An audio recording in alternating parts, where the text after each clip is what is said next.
నువ్వు దాన్ని టార్చర్ పెడుతుంటే నేను చూడాలనుకున్నాను. నువ్విలా బాధపడడం కాదు. సరే కానీ ముందు అల్లుడు గారికి సర్ది చెప్దువు రా అని రేఖ అంటే, అది కాదమ్మా యువరాజ్ ఎంత కోపంగా ఉన్నాడో నువ్వు కూడా చూసావు కదా అని నిషి అంటుంది. ఇంట్లో అందరి ముందు నిజం చెప్తున్నప్పుడు అప్పుడు మరింత కోప్పడతారు. అలా జరగకూడదంటే నువ్వు ముందే నచ్చచెప్పాలి అని రేఖ అంటే, అవునమ్మీ మీ అమ్మ చెప్పింది కూడా నిజమే పద అని వైజయంతి అంటుంది. అలాగేనని నిషి అంటుంది. అప్పుడే సాధునాయక్ దగ్గర నుంచి ఫోన్ కాల్ రావటంతో జైహింద్ సార్ చెప్పండని ధాత్రి మాట్లాడుతూ ఉంటుంది. జైహింద్ జేడి ప్రదీప్ ఇండస్ట్రియల్ ఓనర్ ప్రదీప్ పాటిల్ గారు నీకు తెలుసు కదా అని సాధునాయక్ అంటే, ఆ తెలుసు సార్ ఏంటో చెప్పండి అని ధాత్రి అంటుంది.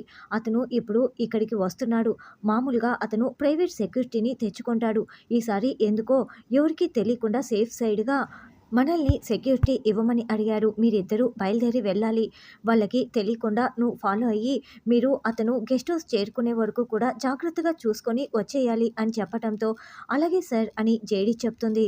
అయ్యో జగదాత్రి ఇప్పుడు ఫంక్షన్ పట్టుకొని మీరెలా వెళ్తారు అని రాగిని అంటే, మీరే ఏదో ఒకటి అడ్జస్ట్ చేయాలి పిన్ని అని కేదార్ అంటాడు. నా మాట ఎవరు వింటారు అని రాగిని అంటే, నాన్నకి చెప్పండి అంతా నాన్న చూసుకుంటారు అని ధాత్రి చెప్తుంది.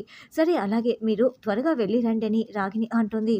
తరువాత యువరాజ్ అంటూ నిషి రావటంతో, నాతో మాట్లాడుకు నాకొచ్చే కోపానికి నిన్ను చంపేయాలన్నంత కోపంగా ఉంది అని యువరాజ్ అరుస్తూ ఉంటే, అది కాదు యువరాజు ఆ రోజు ఆ జగదాత్రి వదిన అందరూ కూడా పనులంటూ మమ్మల్ని హింస పెట్టారు. అందుకే తప్పించుకోవటానికి ఇలా చేయాల్సి వచ్చింది అని నిషి అంటే, అవునరా అబ్బోడా ఇందులో నిషి తప్పు ఏమీ లేదు. వాళ్ళు పెట్టే టార్చర్ని తట్టుకోలేకే మేము ఇలా చేయాల్సి వచ్చింది. నువ్వు అర్థం చేసుకో అని వైజయంతి కూడా వివరిస్తూ ఉంటుంది. అసలు నాన్నకి అక్కకి ఈ విషయం తెలిస్తే ఇంకేమైనా ఉందా? కాసేపట్లో ఆ కేదార్ గారిని కొడుకు అని కూడా అనౌన్స్ చేయబోతున్నారు అని యువరాజ్ అంటే, ఏంటి కేదార్ని వారసుడుగా ఒప్పుకుంటున్నారా అని రేఖ నిలదీస్తూ ఉంటుంది. అవునని నిషి జరిగిన విషయం మొత్తం చెప్తుంది. అలా కనుక జరిగితే ఆ జగదాత్రి ఈ ఇంటి పెద్ద కోడలవుతుంది. మీరేం మాట్లాడుతున్నారో మీకు అర్థమవుతోందా అని రేఖ అంటే, మళ్ళీ పదే పదే అదే చెప్పాల్సిన అవసరం లేదమ్మా మాకు తెలుసు అని నిషి అంటుంది. ఏంటి ఇంత కేర్లెస్గా మాట్లాడుతున్నారు? ఆపలేరా? ఏదో ఒకటి చేయలేరా? ఆ కేదార్ జగదాత్రి గాయాల పాలైతే ఏదైనా వాళ్ళ తల మీద పడి తల పగిలిపోతే అప్పుడైనా ఈ ఫంక్షన్ ఆగుతుంది కదా! ఏం చేయాలో ఏదో ఒకటి చేయండి అని రేఖ చెప్తుంది. వెళ్ళి ఆలోచించండి అని యువరాజ్ అంటాడు. ఇప్పుడు ఏం చేయాలా? ఆ కేదార్ గాడు పోలీస్ కాబట్టి ఆవలిస్తే పేగులు లెక్క పెడతాడు.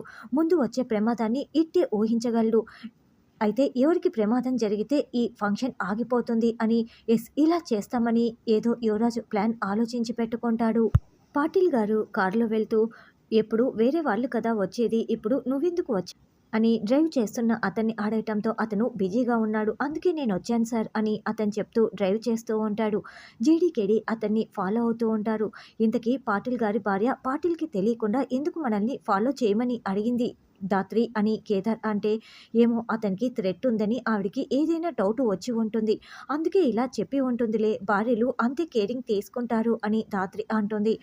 ముందు పాటిల్ గారిని చాలా జాగ్రత్తగా మనం వాచ్ చేస్తూ ఉండాలి అని ధాత్రి రమ్యతో ఫోన్ మాట్లాడుతూ, చూడు అందరూ అలర్ట్గా ఉన్నారు కదా, నెక్స్ట్ 2 కిలోమీటర్స్ వరకు చాలా అలర్టింగ్గా ఉండాలని చెప్తూ ఫోన్ చూసుకుంటూ ఉంటుంది. ఈ లోపల పాటిల్ కార్ మిస్ అయిపోతుంది. అరే పాటిల్ కార్ ఎక్కడా అని జేడి అడగటంతో, మరీ దగ్గరగా ఫాలో అయితే డౌట్ వస్తుందని కొంచెం దూరం మెయింటైన్ చేశాను ధాత్రి అంతే. ఈ లోపలే ఎలా మిస్ అయిపోయిందో నాకు అర్థం కావటం లేదు, కనిపించటం లేదు అని కేదార్ చెప్తాడు. వెంటనే రమ్యకి ఫోన్ చేసి, పాటిల్ కార్ మిస్ అయింది, ఏ లొకేషన్లో ఉందో కాస్త చూసి చెప్పు అని అనడంతో అలాగేనని చూస్తూ ఉంటుంది. ఈ లోపల పాటిల్ డ్రైవర్ ఉన్నట్లుండి సడన్ బ్రేక్ వేస్తారు. అక్కడ ఒక అమ్మాయి ఇద్దరు అబ్బాయిలు కావాలనే గొడవ పడుతూ ఉంటారు.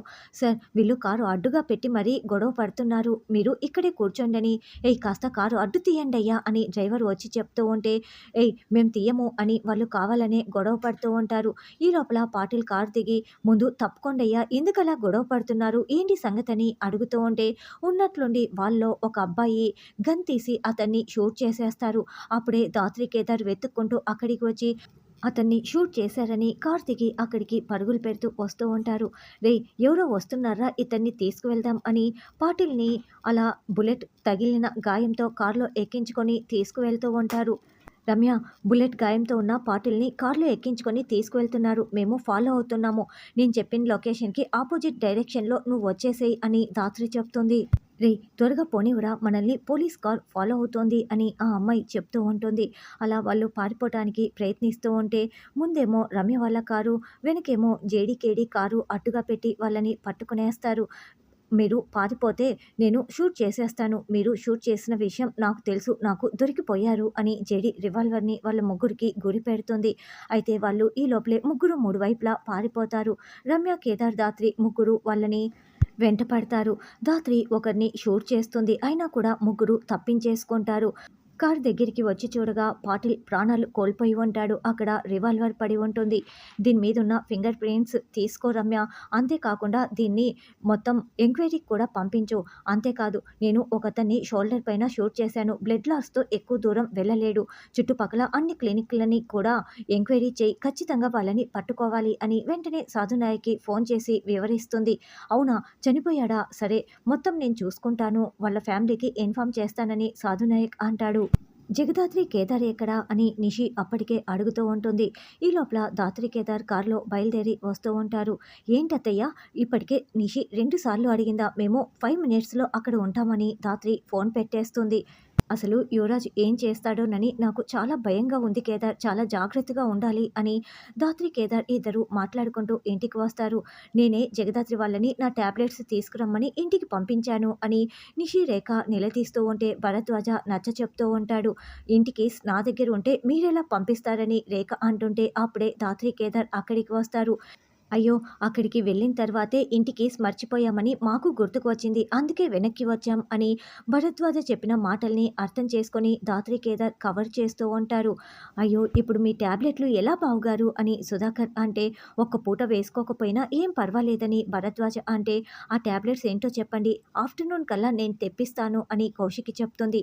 అప్పుడే యువరాజు ఫిష్ బౌల్ పట్టుకొని, అయ్యో! మావయ్య గారు చాలా దూరంగా ఉన్నారే. ఇప్పుడు ఆయన తలపై ఇది వేయలేను. సరే దగ్గరికి వచ్చినప్పుడు వేస్తాంలే అని అనుకుంటూ ఉంటాడు. సరే రండి పనులు చూసుకుందాం అని ధాత్రి వాళ్ళందరూ అటుగా వెళ్తూ ఉంటే యువరాజ్ వెంటనే ఫిష్ బౌల్‌ని భరద్వాజ తలపై పడేలా వేస్తాడు. అయితే ధాత్రి గమనించేసి నాన్న అంటూ భరద్వాజని పక్కకి లాక్కు వెళ్తుంది. ఆ బౌల్ ఎలా పడిందా అని పైకి చూడగా అక్కడ ఎవరూ ఉండరు. నాన్న ఏమీ కాలేదు కదా అని అడుగుతూ ఉంటే అప్పుడే సిరి పరుగులు పెడుతూ అక్కడికి వస్తుంది. గాజు ముక్కలపై కాలు పెట్టి అబ్బా అని గాయమైపోయి గట్టిగా కేకలు పెడుతూ ఉంటుంది. ఏయ్ సిరి చూసుకోవాలి కదా ఏంటే ఇలా పరుగులు? నువ్వు ఎప్పుడు ఇంతే. నువ్వు దెబ్బలు తగిలించుకు వచ్చేది అమ్మకి తెలియకుండా ఏదో ఒకటి చెయ్యి అత్తయ్య అని మాట్లాడుతూ ఉంటావు. ఇప్పుడు కూడా నీకు అంత తొందర ఎందుకు? అమ్మ జగదాత్రి వెళ్ళి కాస్త పసుపు తీసుకురా అని రాగిని నోరు జారి మాట్లాడుతూ ఉంటే, ఏయ్ మీకెలా ఆ విషయాలన్నీ తెలుసు? మా అత్తయ్యకి మాత్రమే తెలిసిన విషయం మీకెలా తెలుసు? అని సిరి నిలదీస్తూ ఉంటుంది. నేనే చెప్పాను అని ధాత్రి కవర్ చేస్తుంది. సరే సరే ముందు చిలకమ్మ వీటిని క్లీన్ చేయి. సిరికి ముందు ఆ గాయానికి ఫస్ట్ ఎయిడ్ చేయండి అని సుధాకర్ అంటాడు. ఈ చిలకమ్మ మీద రోజు రోజుకి నాకు డౌట్ పెరిగిపోతోంది. చనిపోయిన మా రాగిని అత్తయ్యలానే మాట్లాడుతూ ఉంది. ఫంక్షన్ అయిపోయిన తర్వాత ఈవిడ సంగతి చూడాలి అని నిషి అంటే అవునని వైజయంతి అంటుంది.